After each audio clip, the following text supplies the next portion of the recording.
Olha, chegamos até você com o programa Mato Grosso do Sul em Foco, aqui pela sua TV Com Brasil e pela TV Grandourados. Esse programa é produzido pela TV Grandourados e também transmitido pela TV Com Brasil. Onde você estiver, nosso abraço, nossa gratidão pela sua companhia, pela sua audiência. E o programa Mato Grosso do Sul em Foco, ele tem também o objetivo de convidar você, sua família, para vir conhecer aqui o estado do Mato Grosso do Sul. Um estado encantador na sua beleza, nas suas paisagens, mas também um estado muito produtivo, um estado muito abençoado por Deus, né? Muita produção, quantas famílias, quantos pratos, né? Quantas mesas são servidas com os produtos aqui do estado do Mato Grosso do Sul. E nossa gratidão a Deus por esta terra boa e pelas boas produções dos nossos campos aqui no estado do Mato Grosso do Sul. Terra de gente trabalhadora, terra de gente que sabe buscar com o suor do rosto o seu pão de cada dia. Então, nossa gratidão a Deus por este belo estado, pelo nosso povo aqui do estado do Mato Grosso do Sul. E hoje eu quero falar sobre a beleza do Evangelho. Eu não me envergonho do Evangelho. É um resgate do Evangelho no período da Reforma Protestante do século XVI. Então não saia daí, nós vamos dar um intervalo e voltamos já para falar sobre este assunto. Se você busca tranquilidade e a certeza que sua vida e seus bens estão assegurados com as melhores seguradoras do país, Duraceg é administradora e corretora de seguros, que é especializada em seguros de automóveis, residências, empresas, agrícolas, de vida e muito mais. Avenida Weimar Gonçalves Torres, 1770, no centro de Dourados. Hoje nós vamos gravar um programa voltado para a Reforma Protestante do século XVI com o tema Não me envergonho do Evangelho. Romanos 1, 16 e 17 nós lemos assim: Pois não me envergonho do Evangelho, porque é o poder de Deus para a salvação de todo o que crê, tanto o judeu, o primeiro do judeu e também do grego, visto que a justiça de Deus se revela no Evangelho, de fé em fé, como está escrito, o justo viverá por fé. Esse texto é maravilhoso porque nos conta da beleza do Evangelho, nos coloca no foco do Evangelho. Mas eu quero lembrar um pouquinho da história aqui para você. Em 1483, nasceu na cidade de Eisleben, na Alemanha, um menino chamado Martinho Lutero. Martinho Lutero cresceu sob a influência de sua família e da igreja, e o pai queria que ele fosse advogado.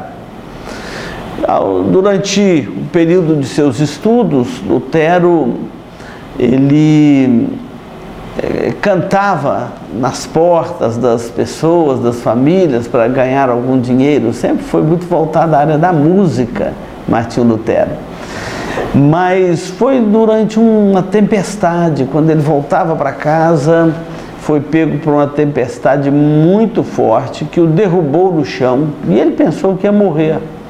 Mas fez a Deus ali um voto, que se Deus o poupasse daquela tempestade e ele chegasse com vida no seu destino, que ele haveria de consagrar a sua vida ao Senhor.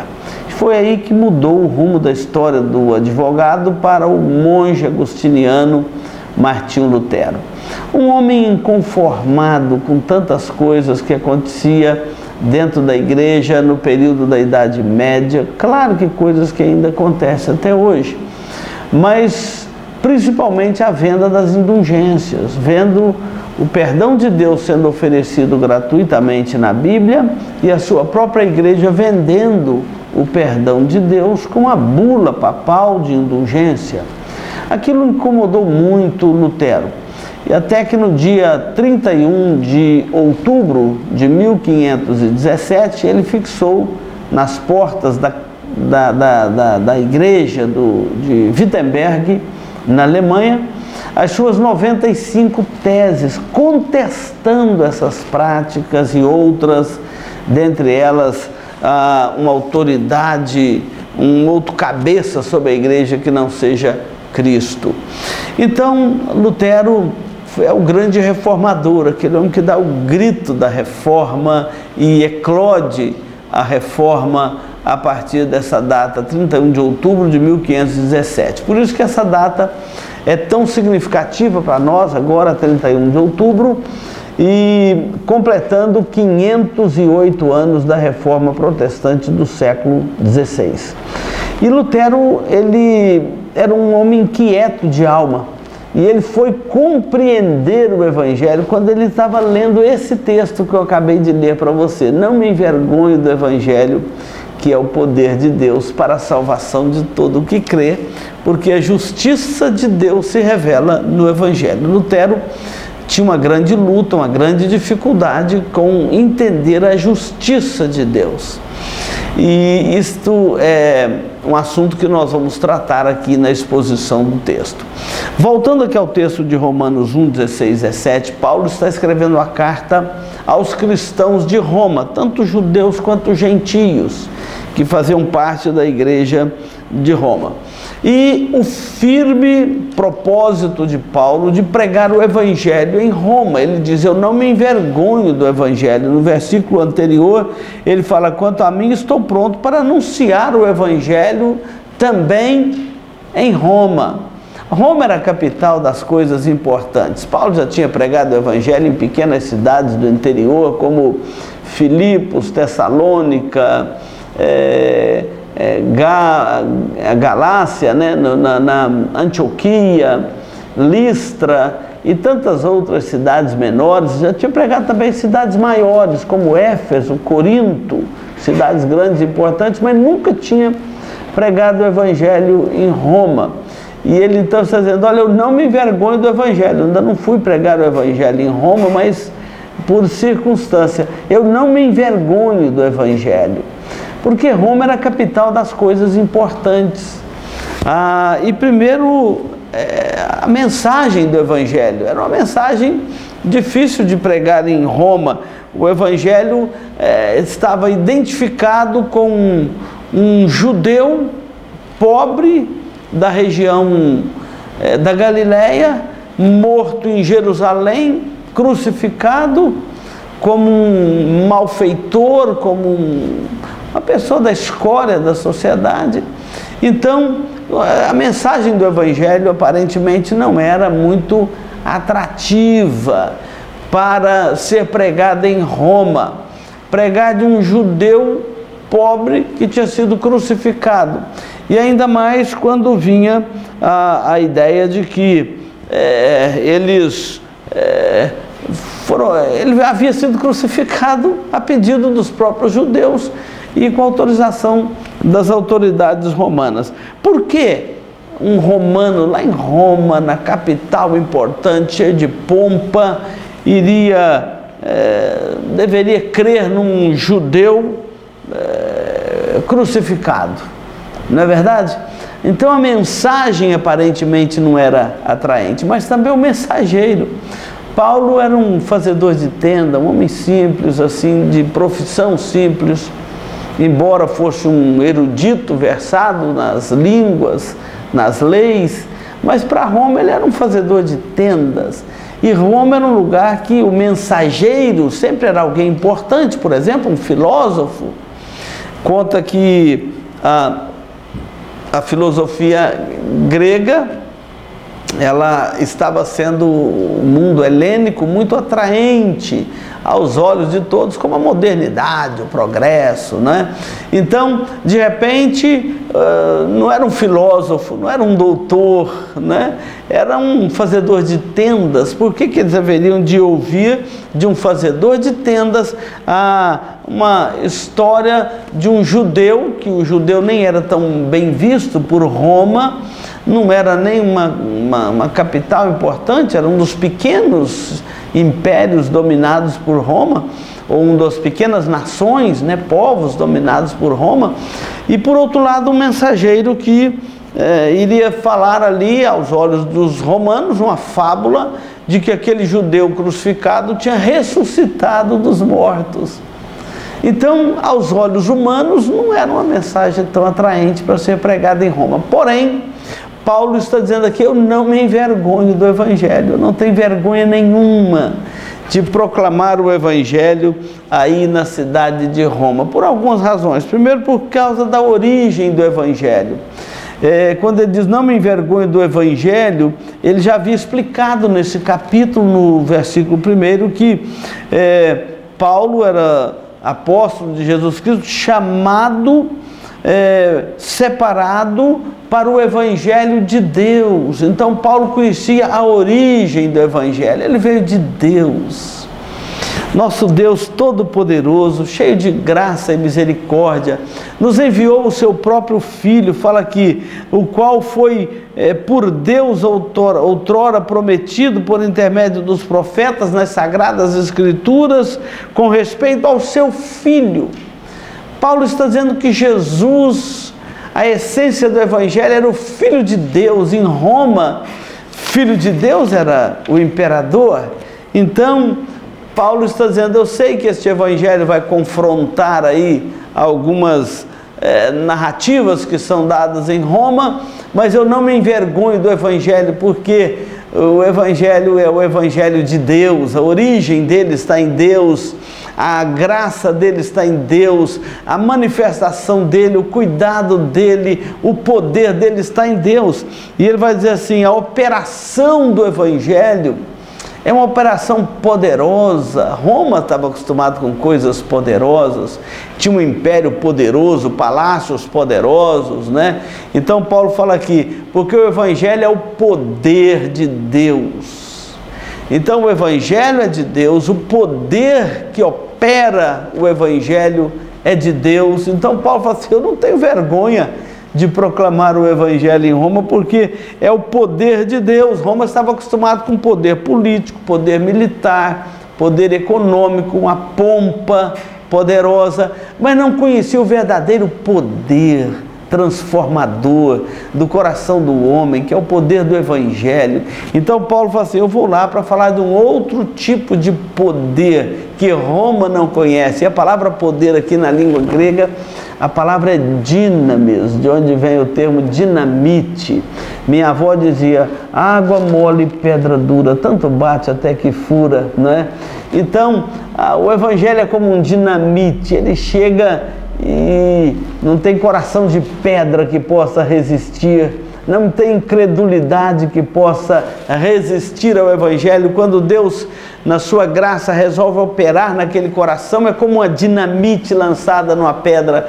Ele vai explodir aquele coração duro, incrédulo, e dar a ele um coração de carne, um coração novo, uma vida nova, porque o Evangelho é o poder de Deus. E nós vamos ver que é o poder de Deus para a salvação. Não saia daí, nós vamos dar um intervalo e voltamos para continuar esse assunto.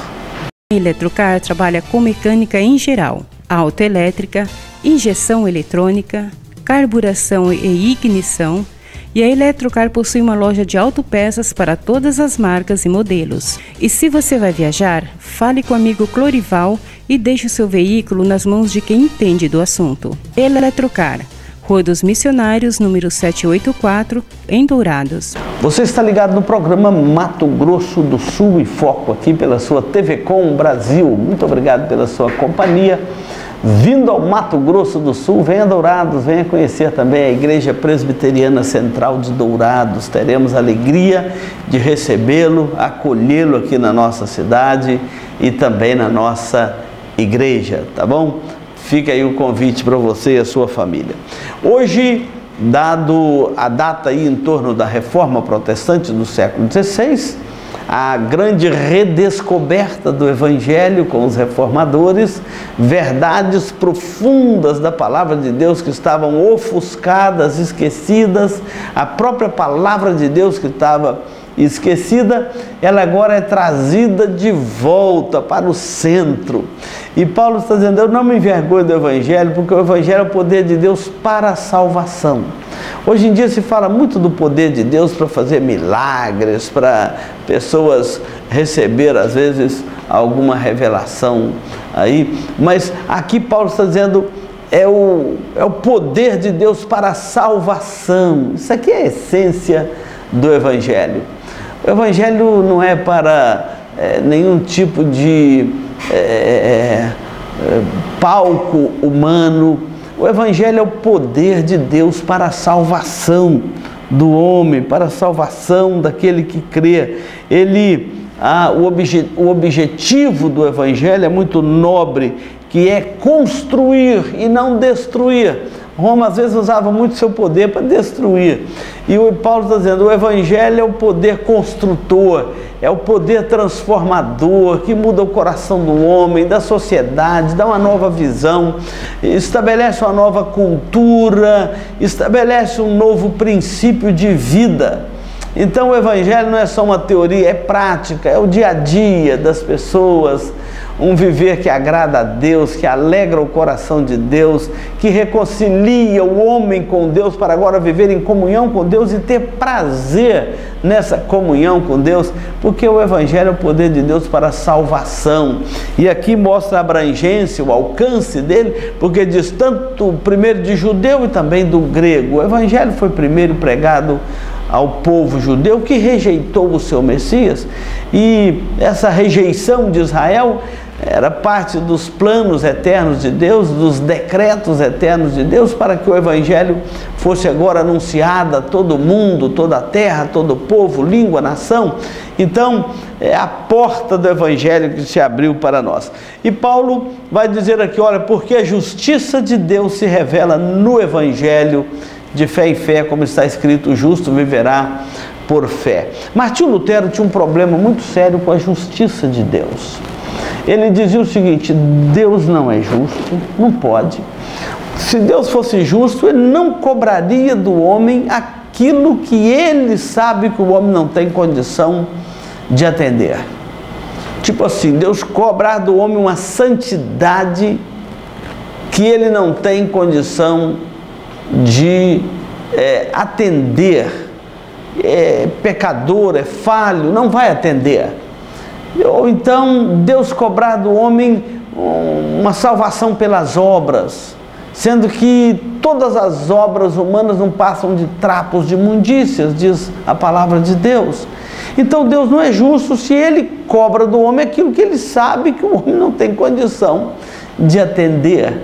Este era o dilema de Lutero com a justiça de Deus. E ele era professor de teologia dos salmos na Universidade de Wittenberg, na Alemanha. Então, como pode Deus cobrar, Deus é justo e cobra uma coisa que ele sabe que o homem não pode atender? Isso é injusto.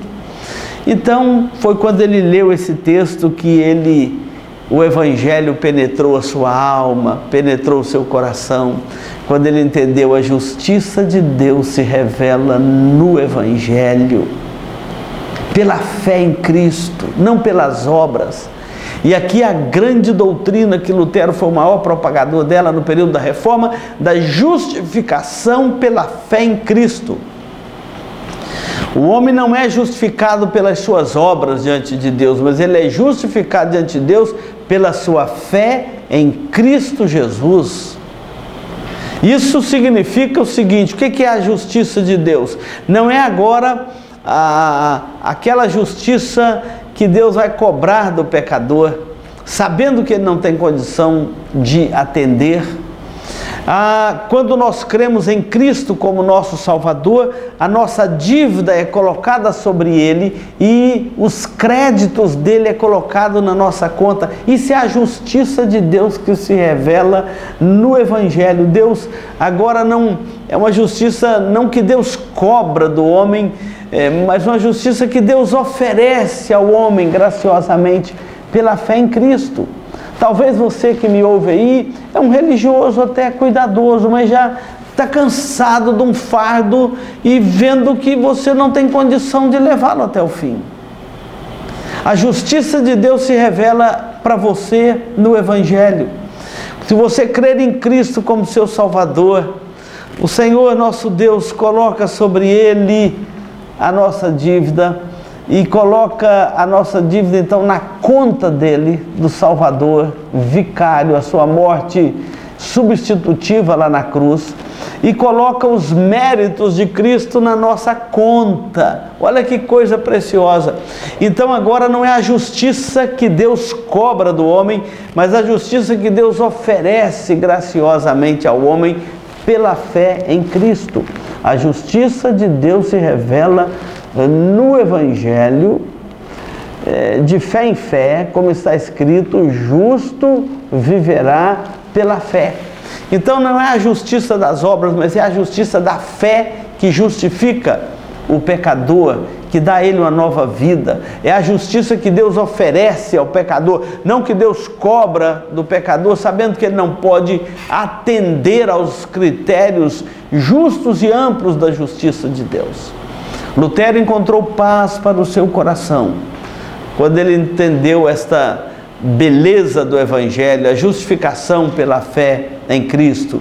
Quando eu creio em Cristo como meu Salvador, os meus pecados são levados por Ele e a justiça dele é colocada sobre mim. Então Deus não olha mais para aquele pecador pelos olhos de si mesmo, mas através da pessoa de Jesus Cristo, e vê nele um varão perfeito pela obra de Cristo em nós. Isso é maravilhoso, tira o fardo pesado que às vezes a religião das boas obras coloca sobre o ombro das pessoas e dá a ele um fardo leve, o fardo de Cristo, porque agora ele levou sobre si os nossos pecados e a justiça dele é colocada a nosso favor. Isto é a justificação pela fé, uma doutrina tão cara à Reforma Protestante. Lutero foi o grande propagador dela, mas vem também João Calvino e outros reformadores, como o próprio Zwinglio, como Farel e tantos outros que entenderam esta justificação pela fé em Cristo. E a reforma, dentro disso, buscando a pureza do Evangelho, ela então vai apresentar o Evangelho como a solução, não uma religião, não uma igreja, não um sistema religioso de boas obras, mas um sistema baseado na fé em Cristo como Senhor e Salvador da sua vida. Você já entregou a Ele a sua vida? Então, após a reforma vieram os solas da reforma, bem depois, mas eles são importantes para nós hoje. Sola Escritura, que somente a Escritura é a palavra de Deus. Solos Cristo, que somente Cristo salva. Não adianta buscar salvação em outro, só Ele salva e Cristo basta ao nosso coração. Sola Graça, porque é somente pela graça de Deus. Não é uma conquista do homem, não é um mérito humano. É uma graça de Deus a salvação. Sola Fide, porque nós apropriamos dela pela fé em Cristo. E a fé em Cristo é suficiente para a nossa salvação. Nós não completamos a fé com as nossas boas obras, ou não completamos a nossa salvação, a vida eterna com boas obras. Não. As boas obras são fruto da salvação, mas não é a consequência dela. E só lhe deu glória que somente a Deus toda honra, toda glória e todo louvor, porque o Evangelho, diz aqui Paulo, é o Evangelho de Deus. Então o justo viverá pela fé. A igreja reformada, ela estará sempre se reformando, reformando à luz da palavra de Deus, não é modismo. Hoje em dia está muito comum, igreja reformada sempre se reformando, como se fosse um modismo. A igreja tem que estar sempre buscando verdades novas, revelações novas. Não, não é assim.